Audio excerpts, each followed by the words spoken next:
नमस्कार, मैं हूं अंजलि और आप देख रहे हैं रफ्तार टुडे। तो चलिए शुरुआत करते हैं आज की बड़ी खबर से। 1984 में माधवराव ऐसे इंडिया से हार क्यों हंस रहे थे अटल बिहारी वाजपेयी, राज जानकर हैरान रह जाएंगे। पूर्व केंद्रीय मंत्री माधवराव सिंधिया को जन नेता कहा जाता था।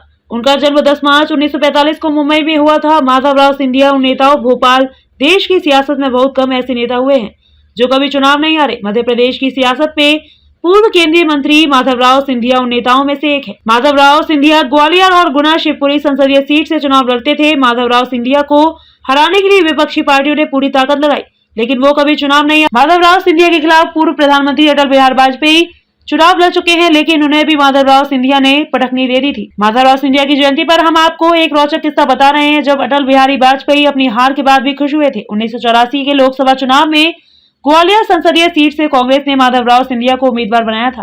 पहले माना जा रहा था कि माधवराव सिंधिया गुना शिवपुरी संसदीय सीट से चुनाव लड़ेंगे, लेकिन राजीव गांधी के कहने पर एन मौके पर माधवराव सिंधिया को ग्वालियर से उतारा गया था। उस समय बीजेपी के कद्दावर नेता अटल बिहारी वाजपेयी की कोटा संसदीय सीट से चुनाव लड़ने की अटकलें लगाई जा रही थी। वाजपेयी ने बदल दी थी अपनी सीट। जैसे ही अटल बिहारी वाजपेयी को यह पता चला कि माधवराव सिंधिया ग्वालियर से चुनाव लड़ने वाले हैं, उन्होंने कहा कि अब वह केवल ग्वालियर सीट से ही चुनाव लड़ेंगे। उस समय राजमाता और माधवराव सिंधिया के बीच दूरियां बढ़ने लगी थी। माधवराव सिंधिया जनसंघ छोड़कर कांग्रेस में चले गए थे, जिस कारण से राजमाता नाराज थी। ऐसे में राजमाता ने भी 1984 का लोकसभा चुनाव ग्वालियर से लड़ने की बात कही थी। अटल बिहारी वाजपेयी को जैसे ही राजमाता की ग्वालियर से चुनाव लड़ने की भनक लगी, तो वो सीधे ग्वालियर आकर राजमाता से मिले और कहा कि मैं कोटा की जगह ग्वालियर से चुनाव लड़ूंगा।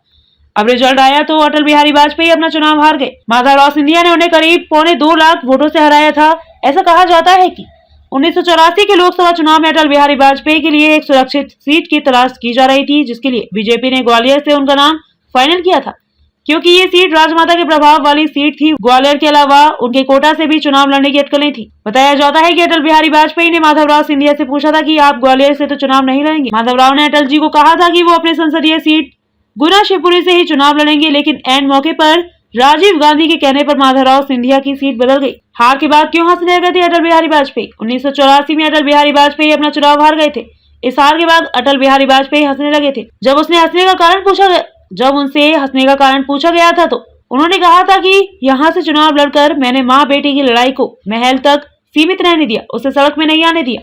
उन्होंने कहा था कि अगर मैं इस सीट से चुनाव नहीं लड़ता तो माधवराव सिंधिया के खिलाफ राजमाता चुनाव लड़ जाती और मैं यही नहीं चाहता था। 2005 में जब अटल बिहारी ग्वालियर दौरे पर पहुंचे थे, तो उनसे इस हार का कारण पूछा गया था, जिसके जवाब में उन्होंने कहा था कि ग्वालियर में मेरी एक हार पर एक इतिहास छिपा हुआ है जो सिर्फ मैं जानता हूं। पहली बार ज्योतिरादित्य सिंधिया ने किया था प्रचार। 1984 के लोकसभा चुनाव में पहली बार ज्योतिरादित्य सिंधिया ने अपने पिता के लिए रैली की थी। ये उनकी पहली रैली थी।